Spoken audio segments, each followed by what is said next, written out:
তার পাকিস্তান প্রেমের ভূমিকা। বছরখানেক আগে বাংলাদেশের রাজনৈতিক বিশ্লেষকদের, আজ থেকে বছরখানেক আগে, তখনও শেখ হাসিনা বাংলাদেশের প্রধানমন্ত্রী, তো সেই সময় দেখতাম বাংলাদেশের রাজনৈতিক বিশ্লেষকদের একটা বড় অংশের বুলি ছিল 1971 সালের মুক্তিযুদ্ধে সাহায্য করতে ভারত যে এগিয়ে এসেছিল তার যত না মুক্তিযোদ্ধাদের পাশে দাঁড়াতে করে দুর্বল করে দিতে। তার মানে যে ভারত সেদিন যে লড়াই করেছিল মুক্তিযুদ্ধের এবং যার পরিণামে 16ই ডিসেম্বর তাদের বিজয় অর্জন হয়, সেটা হচ্ছে ভারতের নিজের স্বার্থে, বাংলাদেশের মুক্তিযুদ্ধের স্বার্থে নয়। আচ্ছা, ঠিক আছে, এইটাকে ধরে নিয়ে শুরু করে যাক আলোচনাটা। তারা বলছিল কি পাকিস্তানকে দু টুকরো করার জন্য। নিরপেক্ষ দৃষ্টিতে দেখলে পেতেও পারেন এই মন্তব্যে, এই সব মন্তব্যের পেছনে। রাজনীতির দৃষ্টি দিয়ে দেখলে ভারতের পক্ষে এরকম একটা মতলব থাকা যে একেবারে অসম্ভব তা বলা যায় না। আবার বর্তমানে ভারত বিরোধী যে লবি বাংলাদেশের ক্ষমতা নিয়ন্ত্রণ করছে, তাদের পক্ষেও 71-এ ভারতের সাহায্য নিয়ে এমন একটা ধোঁয়া তোলাটাও রাজনীতির অঙ্গ হতে পারে। যদিও এরা মনে রাখে না যে ভারতীয় সেনা কিন্তু 71-এর যুদ্ধে ঝাঁপিয়েছিল ভারতের সেনা ডিসেম্বর মাসের বোধহয় 3 তারিখ এরকম নাগাদ, হ্যাঁ 3 তারিখে। আর সেটা ঝাঁপিয়েছিল কখন? যখন ভারতের দুটো বিমানবন্দরে পাকিস্তানের বোমারু বিমান তারা আক্রমণ চালায়, তারপরে ভারত এগিয়ে আসে লড়াইতে, ঝাঁপিয়ে পড়ে। কিন্তু ঝাঁপিয়ে সেই মুক্তিযুদ্ধ শুরু হয়েছিল কবে? শুরু হয়েছিল 71-এর মার্চ মাসে, এবং তারপরে প্রায় 9 মাস পরে ভারত অংশ নেয় সেখানে, যখন ভারত আক্রান্ত হয় পাকিস্তান বাহিনীর দ্বারা। অর্থাৎ যুদ্ধে ভারত সরাসরি জড়িয়ে পড়ে আক্রান্ত হওয়ার পর।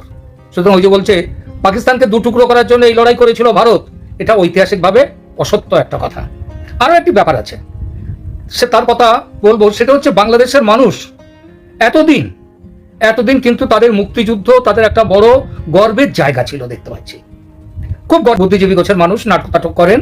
তিনি মাঝে মাঝে আসতেন কলকাতায়, আমার থেকে বেশ খানিকটা সিনিয়র তখনই, এটা আমি বলছি আজ থেকে অন্তত বছর 30 আগের কথা। একদিন কি এক আলোচনায় মুক্তিযুদ্ধে এসে যখন বসতেন, তিনি কলকাতায় এলে আমাদের একটা চায়ের আড্ডায় তিনি এসে বসতেন মাঝে মাঝেই যখন কলকাতায় আসতেন। একদিন কি এক আলোচনায় মুক্তিযুদ্ধের প্রসঙ্গ উঠেছিল, আড্ডায় একজন বলে ফেলেছিল, রাখুন আপনার মুক্তিযুদ্ধ, কত মুক্তিযুদ্ধ করেছেন সব জানা আছে। ওই লোককে লুঙ্গি পরিয়ে হাতে একটা রাইফেল বসে তার সেনার সাথে তারা যুদ্ধ করেছে। ভারতের সেনা না থাকলে এখনো পাকিস্তানি হয়ে থাকতেন, স্বাধীন হয়েছেন ভারতের জোরে। আরে বাপরে বাপ, এই কথা বলার পর ভদ্রলোকের সে কি রাগ দেখেছিলাম সেদিন।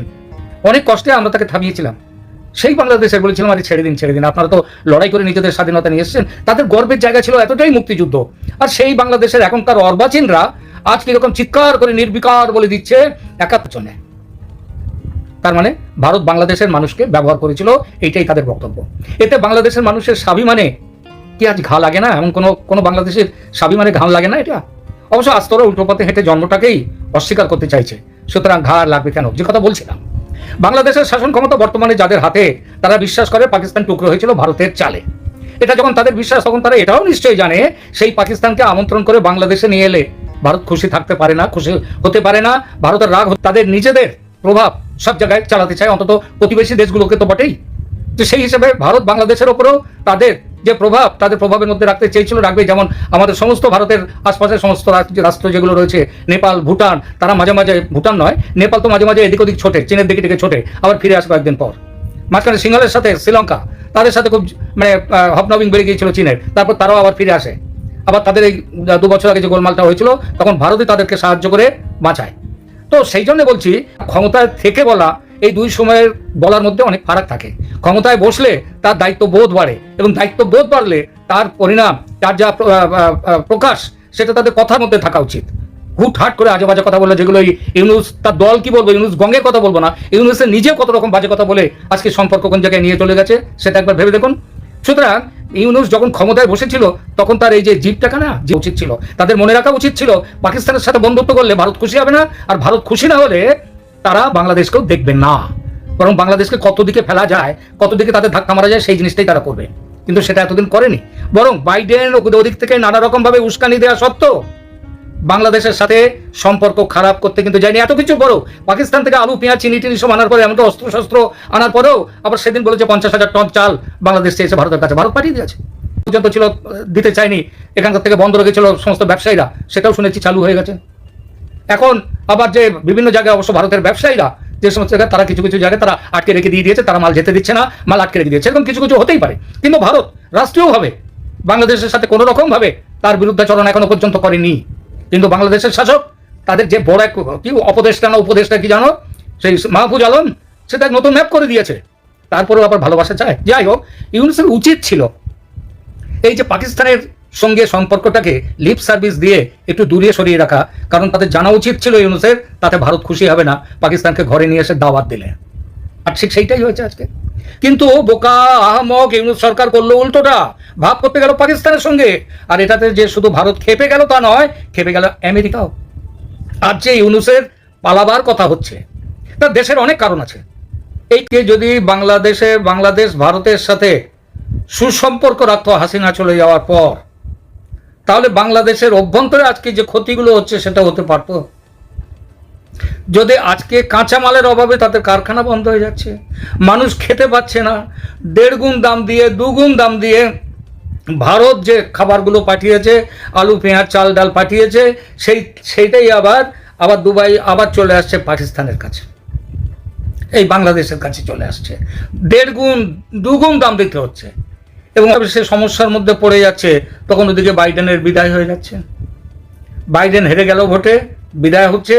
সুতরাং ইউনূসের সব দিক দিয়ে ইউনূসের সামনে এখন মহাবিপদ।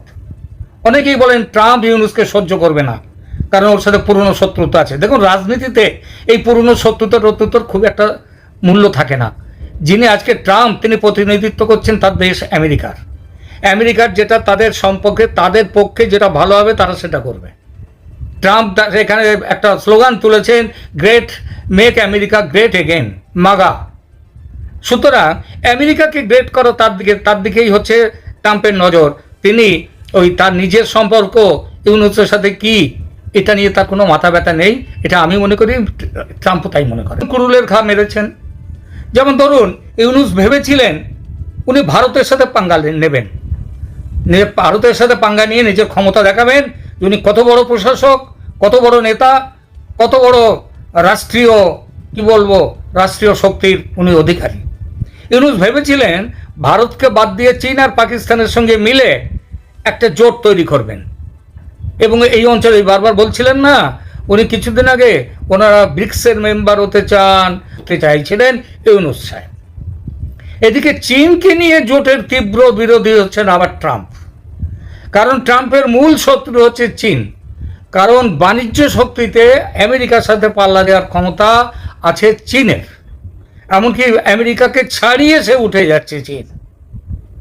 সুতরাং আমেরিকাকে গ্রেট করতে গেলে, আমেরিকাকে বাঁচাতে গেলে চীনকে মূল শত্রু হিসেবে চিহ্নিত করে তার জন্যে এগিয়ে যেতে হবে। আর সেই কাজটা করছেন ট্রাম্প করছেন কি, এশিয়া এবং দক্ষিণ পূর্ব এশিয়াতে ভারতকে, জিওপলিটিক্সের ভারতকে তারা, মানে আমেরিকা এবং ট্রাম্প ভীষণভাবে বেশি গুরুত্ব দিচ্ছে।